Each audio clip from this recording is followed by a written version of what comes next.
Hi friends, Jesus with us ಚಾನೆಲ್ಗೆ ನಿಮಗೆ ಮತ್ತೆ ಸ್ವಾಗತ. ದಯವಿಟ್ಟು ವಿಡಿಯೋವನ್ನು ಸ್ಕಿಪ್ ಮಾಡದೆ ಪೂರ್ತಿ ನೋಡಿ ದೇವರ ವಾಕ್ಯವನ್ನು ಸಂಪೂರ್ಣ ತಿಳಿಯುವಿರಿ. ನೀವು ಫಸ್ಟ್ ಟೈಮ್ ನಮ್ಮ ಚಾನೆಲ್ಗೆ ಬಂದಿದ್ದಾರೆ, ದಯವಿಟ್ಟು ಸಬ್ಸ್ಕ್ರೈಬ್ ಮಾಡಿ. ವಿಡಿಯೋವನ್ನು ಲೈಕ್ ಮಾಡಿ, ವಿಡಿಯೋವನ್ನು ನಿಮ್ಮ ಸ್ನೇಹಿತರಿಗೆ ಶೇರ್ ಮಾಡಿ. ನಿಮ್ಮಿಂದ ನಮಗೆ ಹೊಸ ವಿಡಿಯೋ ಮಾಡಲು ಸ್ಫೂರ್ತಿ ಸಿಗುತ್ತದೆ.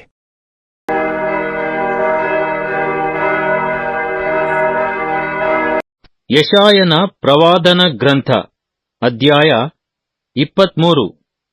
ತೂರಿನ ವಿಷಯವಾದ ದೈವೋಕ್ತಿ. ತೂರಿನ ವಿಷಯವಾದ ದೈವೋಕ್ತಿ.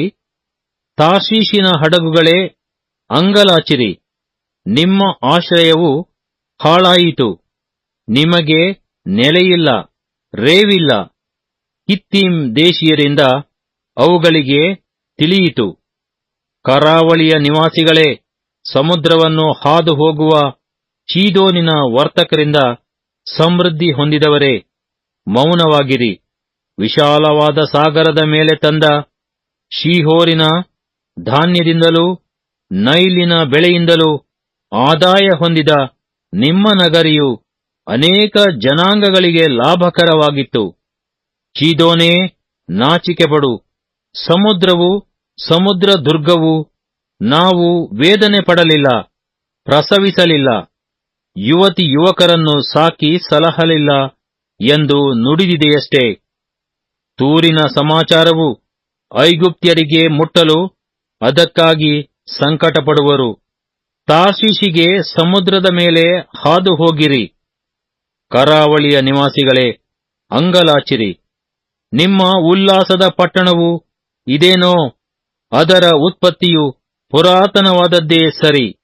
ಅದರ ಜನರು ಮುಂದೆ ನಡೆದು ಅತಿ ದೂರದಲ್ಲಿಯೂ ನಿವಾಸ ಮಾಡಿಕೊಂಡಿದ್ದಾರಲ್ಲ. ಅದು ಕಿರೀಟದಾಯಕವು. ಅದರ ವರ್ತಕರು ಪ್ರಭುಗಳು, ಅದರ ವ್ಯಾಪಾರಿಗಳು ಲೋಕಮಾನ್ಯರು. ಇಂಥ ತೂರಿಗೆ ವಿರುದ್ಧವಾಗಿ ಈ ಸಂಕಲ್ಪವನ್ನು ಮಾಡಿದವನು ಯಾರು? ಗರ್ವದ ಸಕಲ ವೈಭವವನ್ನು ಫಲಸು ಮಾಡಬೇಕೆಂತಲೂ ಲೋಕಮಾನ್ಯರೆಲ್ಲರನ್ನೂ ಅವಮಾನಪಡಿಸಬೇಕೆಂತಲೂ ಸೇನಾಧೀಶ್ವರನಾದ ಯೆಹೋವನೇ ಹೀಗೆ ಸಂಕಲ್ಪಿಸಿದ್ದಾನೆ. ತಾರ್ಷೀಷ್ ನಗರಿಯೇ, ನೈಲ್ ನದಿಯಂತೆ ನಿನ್ನ ದೇಶವನ್ನು ಆವರಿಸು. ನಡುಕಟ್ಟು, ಸಡಲಿಸು, ಇನ್ನಿಲ್ಲ. ಯೆಹೋವನು ಸಮುದ್ರದ ಮೇಲೆ ಕೈಚಾಚಿ ರಾಜ್ಯಗಳನ್ನು ನಡುಗಿಸಿದ್ದಾನೆ.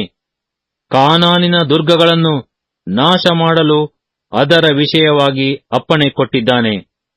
ಹಿಂಸೆಗೆ ಈಡಾದ ಕನ್ಯೆಯಂತಿರುವ ಚೀದೋನ್ ನಗರಿಯೇ, ಇನ್ನು ಮೇಲೆ ನಿನಗೆ ಹರ್ಷವೇ ಇಲ್ಲ. ಎದ್ದು ಕಿತ್ತೀಮಿಗೆ ಸಮುದ್ರದ ಮೇಲೆ ಹಾದು ಹೋಗು, ಅಲ್ಲಿಯೂ ನಿನಗೆ ವಿಶ್ರಾಂತಿಯಿರದು ಎಂದು ಹೇಳಿದ್ದಾನೆ. ಇಗೋ, ಕಸ್ದೀಯರ ದೇಶವು, ಈ ಜನಾಂಗವು ನಿರ್ನಾಮವಾಯಿತು. ಅಶ್ಶೂರ್ಯರು ಈ ದೇಶವನ್ನು ಕಾಡು ಮೃಗಗಳಿಗೆ ಈಡು ಮಾಡಿದರು.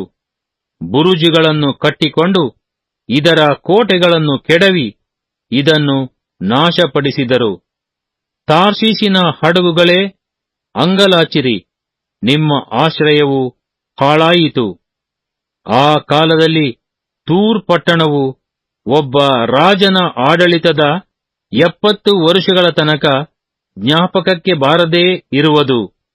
70 ವರುಷದ ಮೇಲೆ ಸೂಳೆಯ ವಿಷಯವಾದ ಗೀತದಂತಾಗುವುದು. ಅದೇನೆಂದರೆ, ಎಲ್ಲರೂ ಮರೆತ ಸೂಳೆಯೇ, ಕಿನ್ನರಿಯನ್ನು ತೆಗೆದುಕೊಂಡು ಊರಲ್ಲಿ ಅಲೆಯುತ್ತಾ ಜನರು ನಿನ್ನನ್ನು ಜ್ಞಾಪಿಸಿಕೊಳ್ಳುವಂತೆ ಚೆನ್ನಾಗಿ ನುಡಿಸಿ ಬಹು ಗೀತಗಳನ್ನು ಹಾಡು ಎಂಬುದೇ. 70 ವರುಷಗಳ ಮೇಲೆ ಯೆಹೋವನು ತೂರ್ ಎಂಬವಳಿಗೆ ನೇಮಿಸಲು ಅವಳು ತನ್ನ ಆದಾಯಕ್ಕಾಗಿ ಹಿಂದಿರುವ ಭೂಮಂಡಲದಲ್ಲಿ ಲೋಕದ ಸಕಲ ರಾಜ್ಯಗಳೊಂದಿಗೆ ಕಲೆಯುವಳು.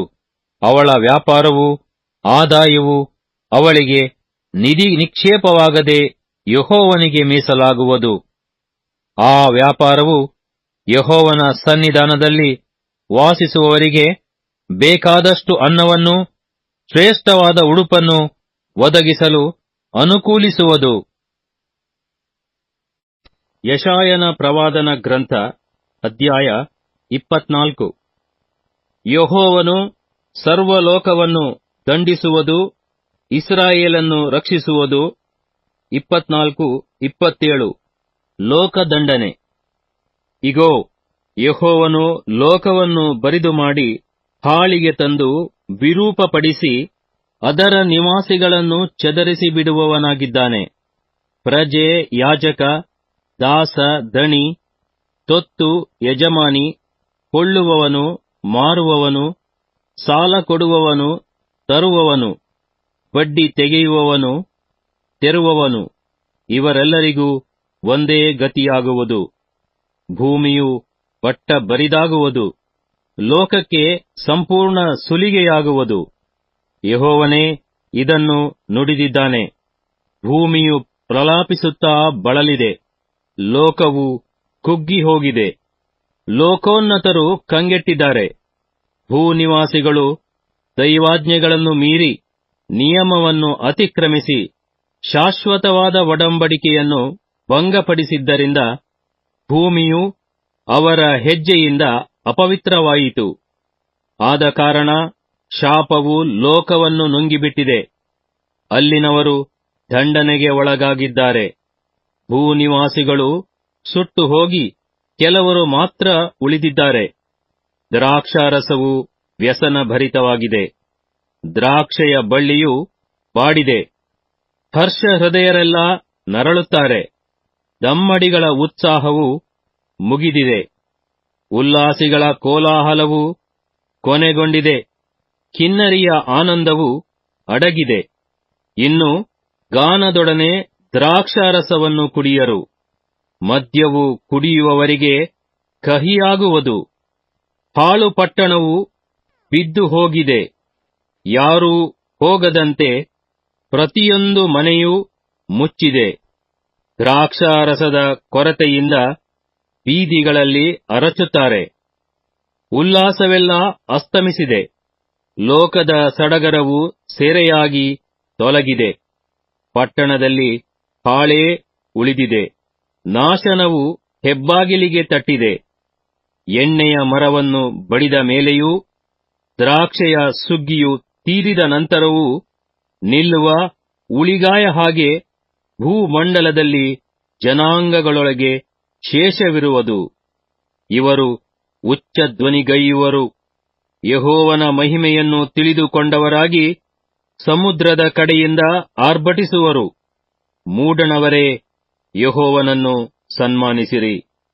ಕರಾವಳಿಯವರೇ, ಇಸ್ರಾಯೇಲ್ಯರ ದೇವರಾದ ಯೆಹೋವನ ನಾಮವನ್ನು ಘನಪಡಿಸಿರಿ ಎಂದು ಕೂಗುವರು. ಸದ್ಧರ್ಮಿಗಳಿಗೆ ಮಾನವಾಗಲೆಂಬ ಗೀತೆಗಳು ಭೂಮಂಡಲದ ಕಟ್ಟಕಡೆಯಿಂದ ನಮಗೆ ಕೇಳಬಂದಿವೆ. ನಾನಾದರೋ ಕ್ಷಯಿಸುತ್ತೇನೆ. ನನ್ನ ಗತಿಯನ್ನು ಏನು ಹೇಳಲಿ? ಬಾಧಕರು ಬಾಧಿಸುತ್ತಾರೆ, ಹೌದು, ಬಾಧಕರು ಬಾಧಿಸುತ್ತಾರೆ ಎಂದುಕೊಂಡೆನು.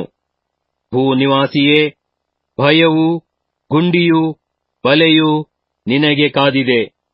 ಭಯದ ಸಪ್ಪಳದಿಂದ ಓಡಿ ಹೋಗುವವನು ಗುಂಡಿಯಲ್ಲಿ ಬೀಳುವನು. ಗುಂಡಿಯನ್ನು ಹತ್ತಿ ಬರುವವನು ಬಲೆಗೆ ಸಿಕ್ಕುವನು. ನೋಡು, ಆಕಾಶದ ದ್ವಾರಗಳು ತೆರೆದಿವೆ, ಭೂಮಿಯ ಅಸ್ತಿವಾರಗಳು ಕಂಪಿಸುತ್ತಿವೆ. ಭೂಮಿಯು ಒಡೆದೇ ಇದೆ, ಬಿರಿದಿದೆ, ಕದಲಿಯೇ ಹೋಗಿದೆ. ಭೂಮಿಯು ಅಮಲೇರಿದವನ ಹಾಗೆ ಓಲಾಡುತ್ತದೆ, ಮಂಚಿಕೆಯಂತೆ ತೂಗಾಡುತ್ತದೆ. ಅದರ ದ್ರೋಹವು ಅದಕ್ಕೆ ಭಾರವಾಗಿದೆ. ಅದು ಬಿದ್ದು ಹೋಗುತ್ತಿದೆ, ತಿರುಗಿ ಏಳುವುದೇ ಇಲ್ಲ. ಆ ದಿನದಲ್ಲಿ ಯೆಹೋವನು ಆಕಾಶಮಂಡಲದ ದೂತ ಸೈನ್ಯವನ್ನೂ ಭೂಮಂಡಲದ ನೆಲದೊಡೆಯರನ್ನೂ ದಂಡಿಸುವನು. ಇವರು ಬಂದಿಗಳ ಗುಂಪಿನಂತೆ ನೆಲಮಾಳಿಗೆಯೊಳಕ್ಕೆ ಒಟ್ಟಿಗೆ ತಳ್ಳಿಸಿಕೊಂಡು ಅದರಲ್ಲಿ ಮುಚ್ಚಲ್ಪಟ್ಟಿದ್ದು ಬಹು ದಿನಗಳ ಮೇಲೆ ದಂಡನೆಗೆ ಗುರಿಯಾಗುವರು.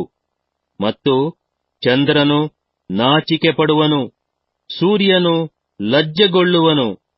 ಸೇನಾಧೀಶ್ವರನಾದ ಯೆಹೋವನು ಚೀಯೋನ್ ಪರ್ವತದಲ್ಲಿ ಯೆರೂಸಲೇಮಿನೊಳಗೆ ಆಳುವನಷ್ಟೇ ಆತನ ಪರಿವಾರದ ಹಿರಿಯರ ಮುಂದೆ ಪ್ರಭಾವವು ಪ್ರತ್ಯಕ್ಷವಾಗುವುದು.